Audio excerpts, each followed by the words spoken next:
y un jurado en Estados Unidos, o sea, una fiscalía de Estados Unidos y un jurado de Estados Unidos,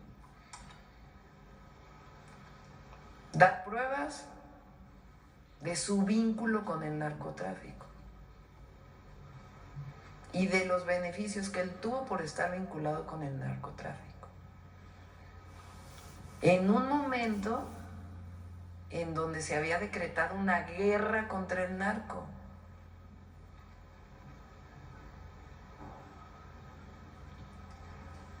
Entonces, ¿qué tiene que ver eso con la reforma al Poder Judicial? ¿O quién es García Luna? ¿Qué autoridad moral tiene para hablar de lo que está pasando en México y lo que decidió el pueblo de México?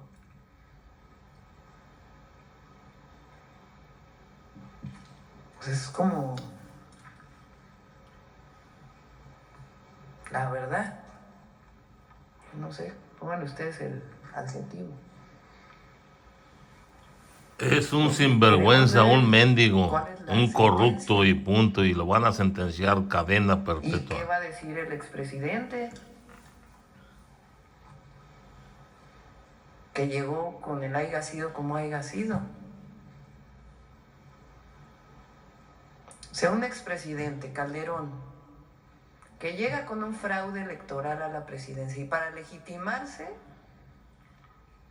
decreta una guerra contra el narco.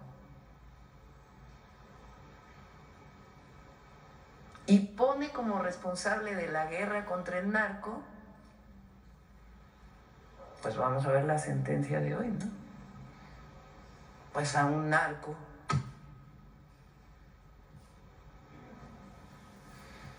Entonces, ¿qué tiene que ver la carta de las relaciones México-Estados Unidos?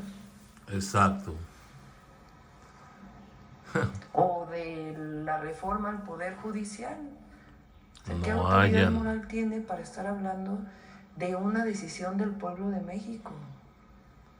Claro que así es. No deben de andarse metiendo en lo que no les pues importa. Vamos a ver la sentencia y mañana platicamos de nuevo del Sentenciarlo caso, de por vida. Son cosas que no se pueden olvidar en México. No Jamás. se pueden olvidar. Porque quien olvida repite los mismos errores. Y nosotros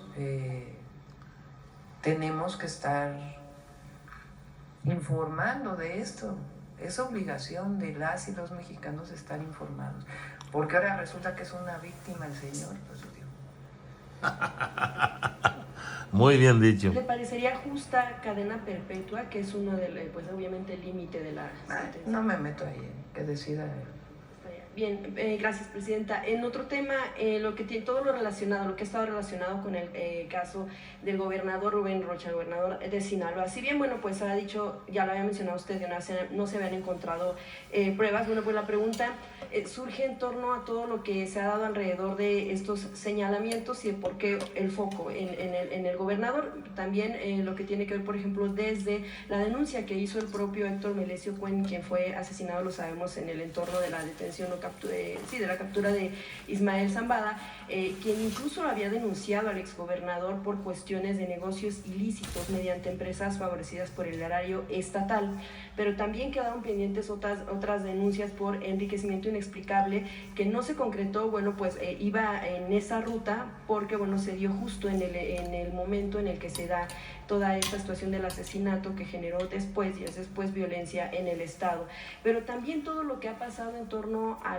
lo que sucedió con el vuelo, si se dio o no con esta salida del gobernador Rubén Rocha el día en que se detuvo al Mayo y, bueno, que se llevó a él y a uno de los hijos de Joaquín Guzmán a Estados Unidos, donde pues ahí continúan. Y también, bueno, porque lo que se ha mencionado es que no hubo tal salida del gobernador, que hubo la salida de un vuelo, pero en el que no iba él mostró un documento de bitácora. Sin embargo, se ha hablado de que podría ser no contundente, como si, por ejemplo, en la muestra del pasaporte con el sello o alguna imagen donde pudiera corroborarse que en efecto fue él quien estuvo en Estados Unidos. De hecho, a partir de una investigación que se publicó, incluso un proceso proceso.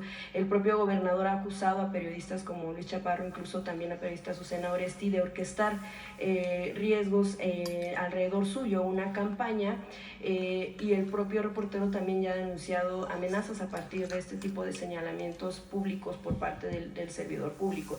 Independientemente del informe que se espera por parte del gobierno de Estados Unidos, en México hay aparatos de inteligencia, no está el Centro Nacional de Inteligencia.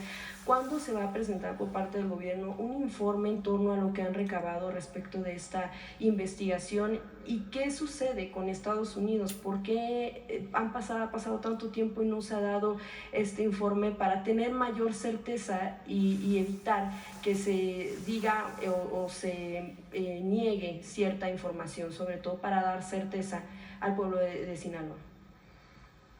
Sobre el caso del gobernador, en todo caso es la Fiscalía General de la República que trajo el caso del exrector de la Universidad Autónoma de Sinaloa, y ellos pues están haciendo en todo caso la investigación, ellos son los que tendrían que informar, y yo creo que no hay que especular, sino sencillamente pues si hay algo pues que se diga si hay algo, y si no pues también que se deje de especular sobre esto.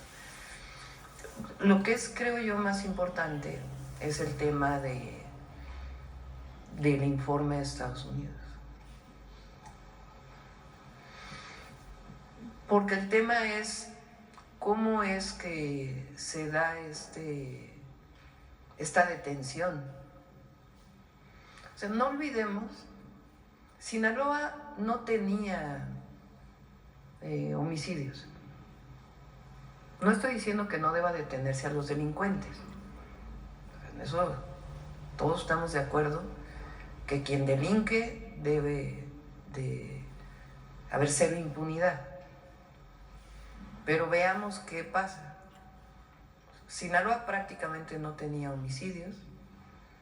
Viene una detención que no es una detención que venga de instancias del gobierno estatal o del gobierno federal o de las fiscalías,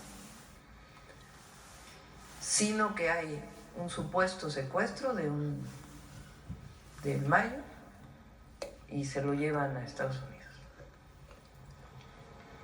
Después sale que hay alguien que salió liberado, no quiero dar los detalles. ¿Qué pasó? Y a partir de ahí se desata una ola de violencia en Sinaloa.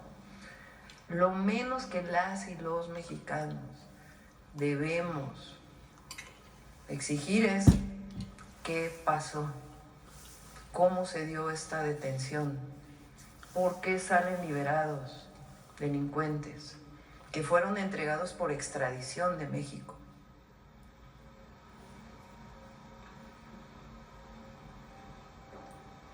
Entonces, eso sigue, o sea, que se dé toda la información. ¿Quién está en esta investigación? Es la Fiscalía General de la República. Pero no hay que especular, desde mi punto de vista, porque es acusar a alguien sin pruebas, pues no es bueno. Entonces hay que hacer que actúen las instancias correspondientes. En caso de que resulte responsable el gobernador, que se proceda conforme a como debe Cualquiera, no hay impunidad, o sea, hay cero impunidad, pero tampoco es justo que se especule sobre un gobernador o gobernadora. Si hay pruebas, pues que se presenten. Presidenta, ya ha sido tema este asunto de que Estados Unidos no entrega la información, y además a qué lo atribuye. A final de cuentas, como bien menciona, antes de la detención no se tenían estos niveles de violencia que en Sinaloa, y el expresidente hablaba de una corresponsabilidad de Estados Unidos por provocarle de alguna manera. ¿Usted considera lo mismo? Pero sobre todo, ¿por qué o a qué atribuye que Estados Unidos, y si se lo han pedido directamente en algunas de estas reuniones?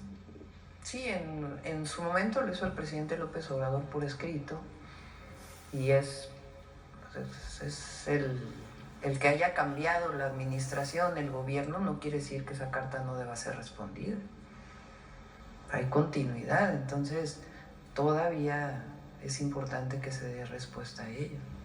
Gracias, Presidenta. Y finalmente, nada más por no dejar pasar, mencionaba en un asunto también de... Y repito, nosotros estamos haciendo nuestro trabajo, la Fiscalía está haciendo su trabajo y nos corresponde también disminuir los índices delictivos. Pero hay que saber por qué, qué hubo detrás exactamente.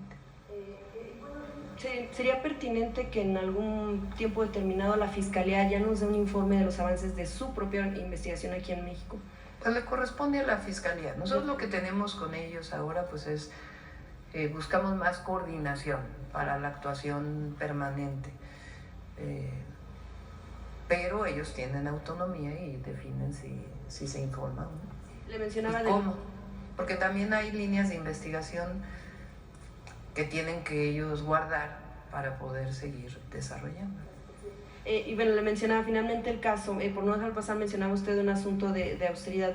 El caso del diputado local en Coahuila, Antonio Flores, pues es un empresario también carbonífero con contratos de la Comisión Federal de Electricidad y bueno, pues también legislador local, a quien bueno se le señalaba por estar viajando en un Lamborghini en calles de Musquis. Evidentemente, bueno, pues eso pudiera parecer apegado a lo que tiene derecho, a final de cuentas. Sin embargo, bueno, pues estaría un tanto en contra del asunto de la austeridad, pero sobre todo por ser una persona que además de ser un servidor, un legislador, pues tiene contratos de una empresa en una zona donde sabemos pues también hay condiciones precarias laborales, en donde hay incluso que estas condiciones precarias han generado la muerte, por ejemplo el caso de mineros. Sabemos toda esta zona de Musquis, Sabinas, en donde se han dado accidentes que por un lado tenemos la cara de de las condiciones en las que trabajan estos mineros, y por otro lado tenemos este tipo de exhibiciones de alguna manera, y este tipo de lujos que tienen algunos servidores que además de tener un salario que viene del erario, tienen contratos que también viene del erario. Podría haber a lo mejor una revisión para que no hubiera esta tal vez duplicidad. Y también pues ¿qué opina en torno a que se den este tipo de cuestiones? Gracias, Presidenta.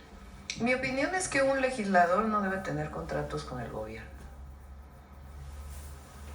Esa es mi opinión, y hay que buscar si se puede legislar en torno a ello, porque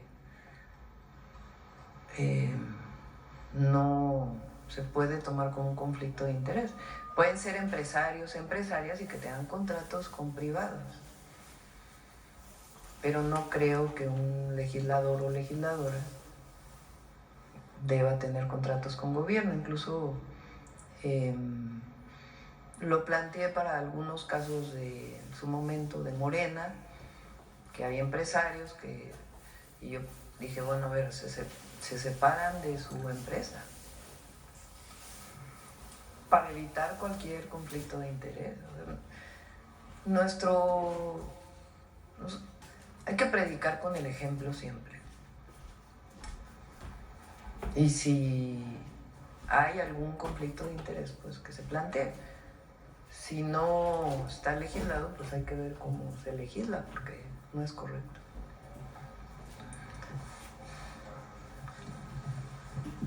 Muchas gracias, Presidenta. Julio Mar Gómez de Sin Puntos ni Comas y la Agencia de Medios Digitales del Pacífico.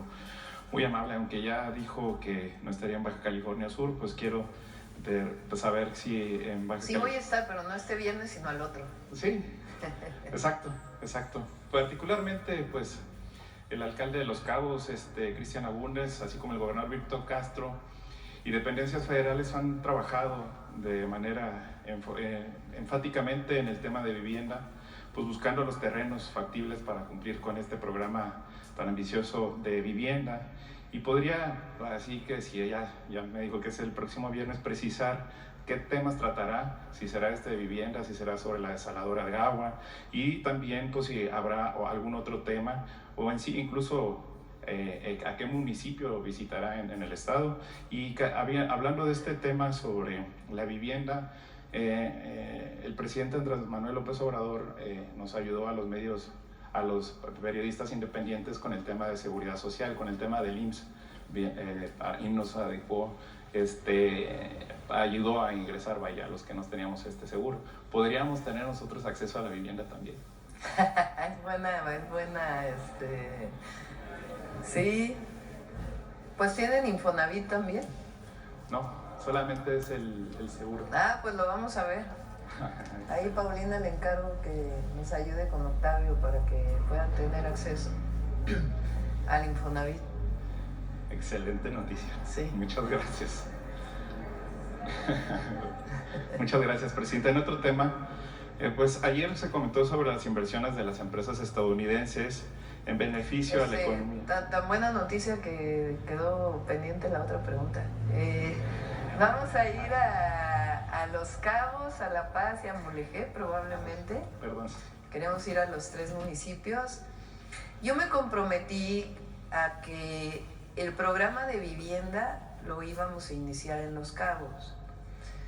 Si ustedes van a Los Cabos, hay una realidad muy triste que el presidente López Obrador avanzó muchísimo en muchísimas cosas, pero es tal el rezago de todo el periodo neoliberal que hay muchos temas que todavía evidentemente faltan.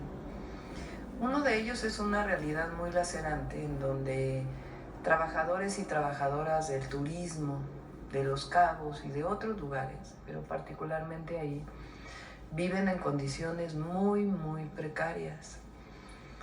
Entonces tienes esta gran distancia entre un cuarto de hotel que se paga en dólares, $1,500 promedio. $1,500 La noche. o más, Sí, claro. porque hay hoteles en Los Cabos y cerca que son 10,000. muchísimo más. Y del aeropuerto a la zona hotelera, pues vas viendo una cantidad de viviendas muy, muy precarias. Y eso pues es injusto. Entonces, ya tiene meses, y eso fue con la autorización del presidente López Obrador, ya como presidenta electa, que desde SEDATU se está haciendo un censo para todas esas viviendas, dónde trabajan, desde cuándo viven ahí, y la idea es poderle brindar una vivienda digna a todas esas trabajadoras y trabajadores. Entonces lo vamos a ir a anunciar allá a Los Cabos. Están encontrando si hay terrenos federales o estatales, y si no, lo que significaría la adquisición de un predio para poder construir vivienda. Muchas gracias. Sí, a mí también se me pasó, disculpe. Es que Bueno, en el siguiente tema, presidenta, exactamente como es muy buena noticia la de ayer, pues las empresas estadounidenses en beneficio a la economía y el bienestar de México, pues en medio del desarrollo de este diálogo que CEO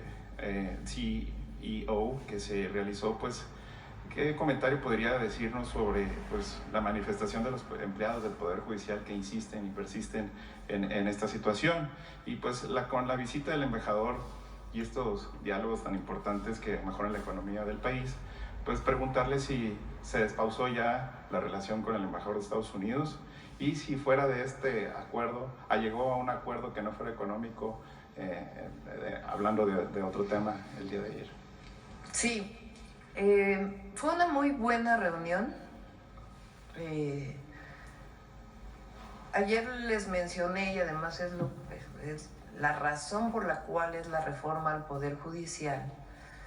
Se ha estado diciendo por muchos comentócratas y adversarios que el objetivo de la reforma al Poder Judicial es que la presidenta o que Morena tenga control sobre el Poder Judicial. Entonces, lo que les dije ayer es lo que he dicho en otras ocasiones.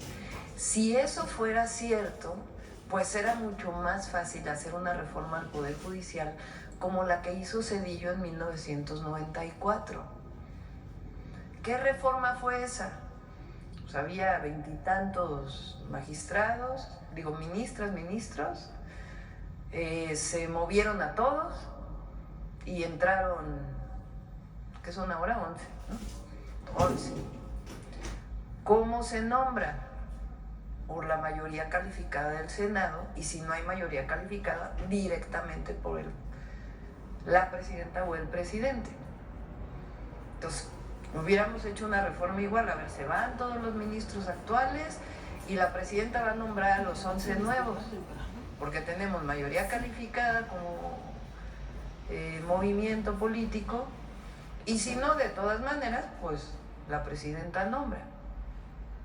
Entonces, ¿para qué hacer una votación popular de jueces, magistrados y ministros si el objetivo es que la presidenta tenga control sobre la Suprema Corte? Entonces, eso se los mencioné ayer, les dije, no, el objetivo es que se acabe la corrupción en el Poder Judicial. Por ahí ayer lo comenté, el informe de la ministra presidenta, de su propuesta que presentó de nepotismo. Para quienes nos escuchan, ¿qué es nepotismo? Que familiares directos trabajen en el Poder Judicial. Este es el informe de la ministra Piña, que sacó antes de que entráramos nosotros, en septiembre creo. 37.4% de relaciones familiares en órganos jurisdiccionales, reconocido por ella.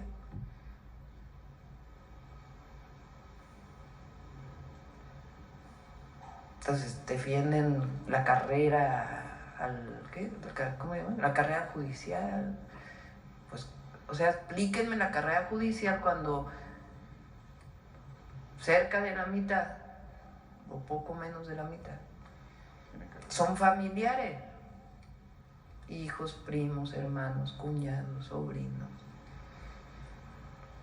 Si a eso le agregamos todas las arbitrariedades que se han cometido en los pasados 6 años, que tienen que ver con liberaciones de delincuentes, que tienen que ver con no pago de impuestos, que tienen que ver con amparos que no corresponden con la justicia.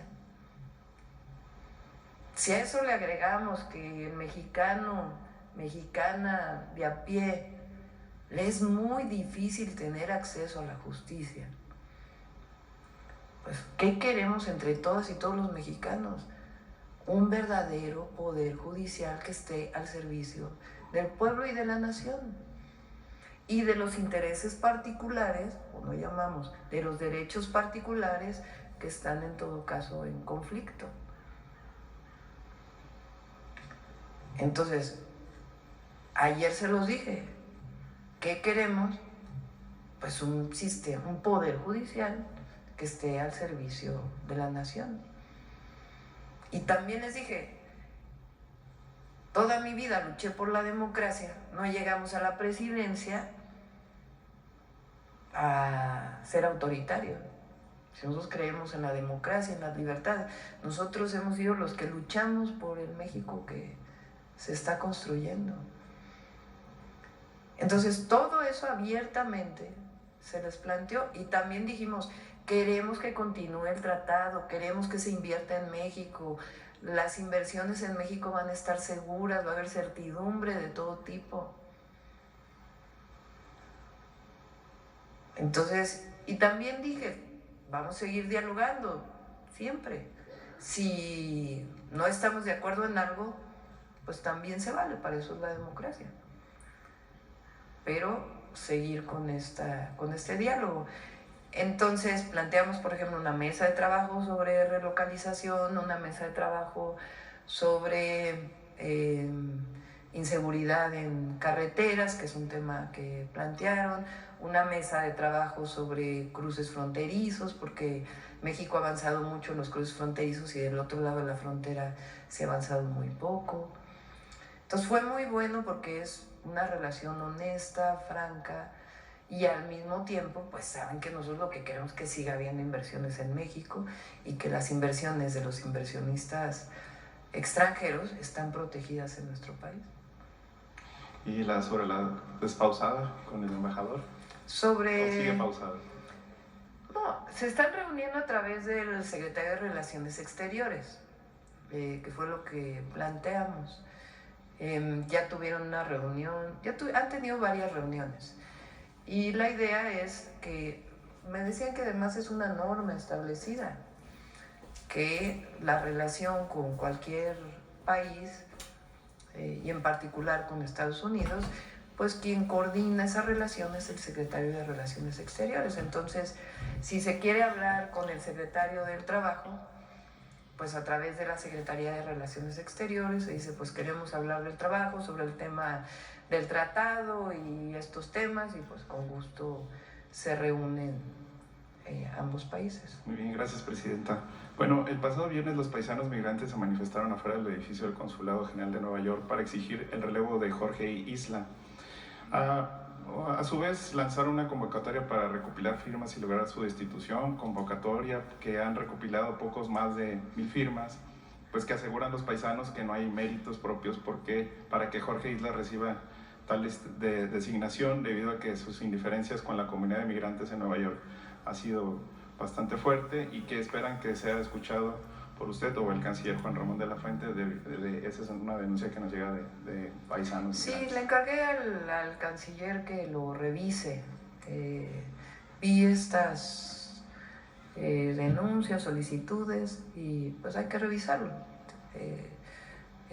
Qué tanto es así, qué tanto no, pero que sepan nuestras paisanas y paisanos que lo que queremos es fortalecer los consulados para la atención, para su atención. Muchas gracias, presidente. Lo vamos a hacer. Acá. Sonora otra vez por acá. Sí, gracias, presidente. Damián Duarte de Sonora Power. Primero felicitarla por el asunto de las plataformas. Creo que es muy importante, refleja mucho la visión de lo que usted plantea, pues de lo que es el humanismo mexicano, ¿no? Que es importantísimo. Lo mismo que el avance que se dio y ya la aprobación de esta regulación para que los salarios mínimos nunca vuelvan a estar por debajo de la inflación, que pues ya es una realidad. Miren, a mí me dio mucho gusto estar y participar ayer en el acto, el diálogo con los CEOs de México y Estados Unidos, y sobre todo, usted debe saber, ¿no? Siempre la tierra llama, ¿no? Me dio mucho gusto, aunque no se dijo abiertamente ayer, el mayor proyecto de inversión que hay en este momento en México está en Sonora, ¿no? De México Pacific Limited. La señora Sara Berstov, la CEO de esta compañía, bueno, pues enfatizó mucho el compromiso que hay respecto al desarrollo, incluso con las comunidades, durante su mensaje. Es un gran proyecto de desarrollo de lo que es la industria de la energía. En este caso se trata de gas natural que se va a trasladar de Texas hasta Puerto Libertad, y que consta de $15,000 millones, como estoy seguro que usted ya lo conoce. Mire, abordo este tema en específico porque creo que es interesante decirlo. A mi estado, Sonora, parece que los astros se le están alineando más con usted. Mire, está el tema de esta mega inversión, que es la mayor que hay en este momento de desarrollo en México. Usted ayer dio a entender, aunque no lo afirmo, que el proyecto del auto eléctrico para todos los mexicanos o línea pues estaría pensándose en Sonora, y es algo que es además natural, porque ya tenemos los recursos naturales, es decir, el litio, el cobre. También tenemos la experiencia en el desarrollo de este tipo de proyectos. Esta Ford Motor Company, con mucha experiencia, 40 años, contribuyó mucho Sonora en el desarrollo de un proyecto que se hace en Arizona de auto eléctrico, que es Lucid Motors. Tenemos el personal, hay una cadena de valor muy importante relacionada a la industria automotriz. Y bueno, está el tren de pasajeros a Nogales, que también es un gran asunto. Está también el tema de la infraestructura portuaria, aeroportuaria, la carretera. Entonces, evidentemente que Sonora, y es lo que nosotros estábamos buscando, y creo que lo estamos consiguiendo con usted, bueno, pues se está convirtiendo ahora sí pues en uno de los hilos conductores, por no decir una de las locomotoras, válgame ahora que hablamos de trenes, del desarrollo nacional. Me gustaría, señora presidenta, si nos puede comentar un poco de la perspectiva que usted está encontrando ahora que, bueno, le pongo aquí sobre la mesa todos estos asuntos que se relacionan con mi estado, para tratar nosotros de alinear qué es lo que nos depara el presente y el futuro al respecto del desarrollo. Bueno, Sonora tiene muchas virtudes para desarrollar el llamado Plan Sonora. ¿Y por qué razón se hizo el Plan Sonora ahí? Sus recursos naturales, obviamente su pueblo, su gente, y tiene la posibilidad de desarrollar esta cadena de producción desde los semiconductores hasta la producción de los vehículos eléctricos. Entonces, lo hemos hablado con el gobernador, se requieren una serie de incentivos que los estamos trabajando y al mismo tiempo la construcción del proyecto integral. Tiene litio, obviamente, tiene cobre y además está el puerto de Guaymas, que ya inició con el presidente Andrés Manuel López Obrador y su desarrollo. ¿Y qué vamos a hacer nosotros? Además de seguir apoyando en este sentido más obras de infraestructura. Entonces está el ferrocarril, está las carreteras, la de Bavispe a Nuevo Casas Grandes, que va a permitir que haya comunicación hasta Ciudad Juárez. Está la carretera que inició de Guaymas a Chihuahua, que la vamos a seguir ampliando. Y algunas otras obras de infraestructura que son importantes. Ya se hicieron obras en la frontera para generación eléctrica. Se hizo también vinculado con Baja California la nueva línea de alta tensión que permite el sistema interconectado nacional.